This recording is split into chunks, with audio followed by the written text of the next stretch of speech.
Hey guys, and welcome to another video. So today I've got something really exciting to show you guys. Today I'm going to be installing the brand new LED DRL / indicator / ambient fog surrounds from Autobeam. Now I'm really excited to put these on.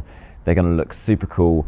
I actually can't wait. So without further ado, I'm going to jump into the install right after I show you guys where you can get yourself some of these. So all you need to do is head over to Autobeam's website. The link for that will be in the description below. Head over to Vehicles, click the MK8 Fiesta. When you scroll down, you'll be able to see 3 different versions of the fog surround. So what I'm going to be doing today is the indicator / DRL / ambient ones. Whilst you're also on the Autobeam's website, you'll be able to click on guides and you'll be able to find other people that have been doing Autobeam product install videos. And then when you click on that creator, you'll be able to see a list of their guides. Lastly, if you are interested in the other types of these surrounds, then there'll be links at the end of the video. So now I'm showing you guys where you can get yourself some of these. I'm going to show you how to install them on your MK8 Fiesta.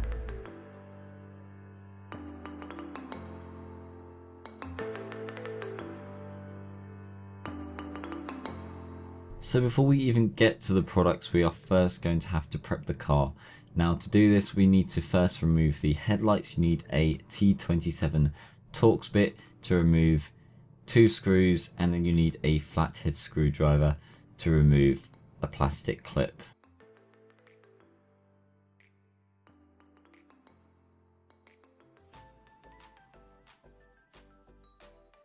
Once that's done, the next thing you want to do is remove the wiring loom from the headlight and unplug it. Now that's done, you want to remove the headlight completely from the car and take it out.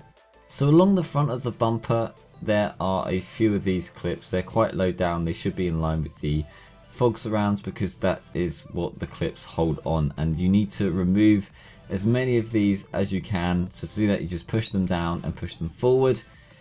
And then once you've done that with enough of the clips, the fog surround will come away from the car a little bit, enough for you to get your hands in there and to pull it away even more.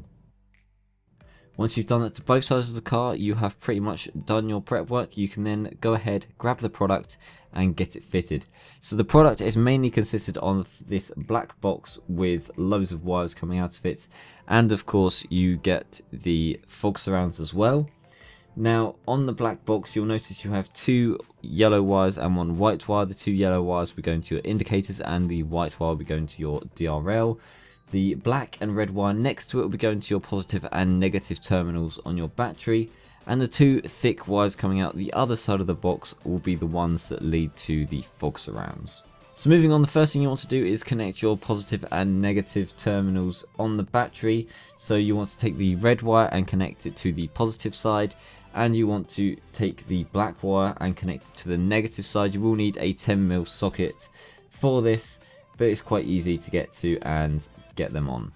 So now we've done that, we now need to find out which wires that are in this wiring loom go to the indicators and what goes to the DRLs. Now there is a list, I believe, on the back of the headlight with the power from each wire and what should be with what, so you can find out if you have a voltmeter what wire should go where. I'm doing it the other way and it will be a little bit trial and error at times, but if you stick the wire into each port you should hear a clicking noise on the ones that are active when you have the indicator going. So if you turn the car on and have it indicating or have the hazards on, you should be able to hear a clicking noise when you poke the yellow wire in to certain holes. So once you've found out which ones are for the indicators and which ones are for the DRLs, make sure you mark them either with a pen, or I marked mine with a bit of tape so I know which ones are which, and then when it comes to connecting them up you've got the right connectors. This can also be done with a voltmeter and it probably might be a little bit easier that way. So next thing I'm doing is I cut down the wrap around the wires to give me a bit more space for the splice connectors that Autobeam provided. When you've done that, just slide them over the wire which is for the indicators. If you're doing the white wire, slide over the wire for the DRLs. And then one side would be for the thick wire that's already on there, and then the empty side you can poke the wire in through. There's a little cap at the end so you know which side is which. It wants to go in the other side, and then you just push those down together so that they are connected. You want to do this over on the passenger side as well with the indicators, although the DRL side you only want to do on one side. That is a white wire, and I believe the DRL should be next to the indicator wire, but it's best to check before you do anything. So here I am now. You can see that I am connecting up the DRL lights as well.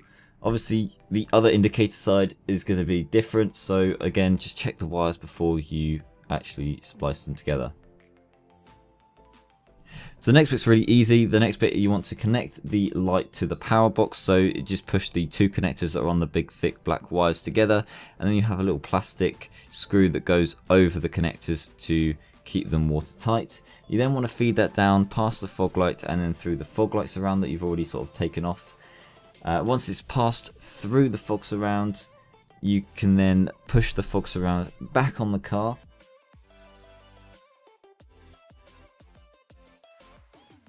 Make sure you push any overhanging wires back up through the car. You don't want any loose wires around the fog light.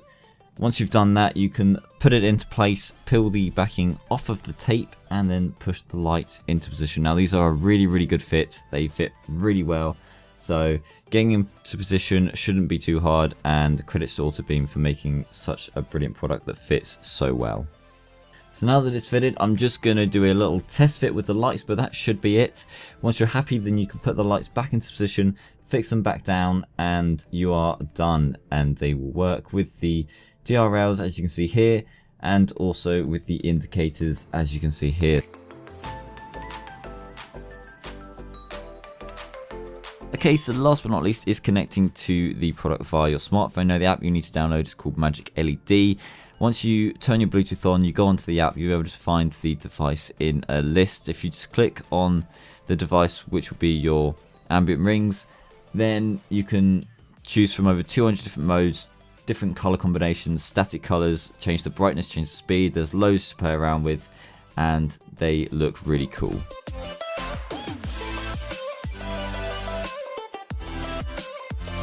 That's it for this install, guys. If you enjoyed this video, please leave me a thumbs up, hit that subscribe button, and remember to check out Autobeam for some other great products. You can also use discount code ASH12 at the checkout to get 12% off. Thank you for watching.